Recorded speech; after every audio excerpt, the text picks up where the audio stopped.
Hey peeps, what's going on? Alright, so let me just tell you, warn you, there's gonna be some outside noise, particularly these bikes. Man, crazy. So this story came back across my desk. It was like about 2 or 3 days ago. I decided I was gonna share it with you. It was like wasn't widely reported, but it was definitely in some media, particularly local media in Pennsylvania.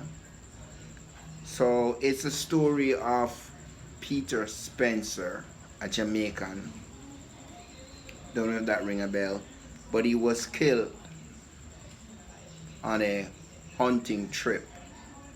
Okay, so the way the story goes is that he was invited on a hunting trip by a former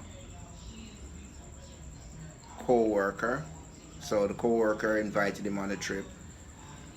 I'm just gonna mention the fact that he was the only black person on that trip.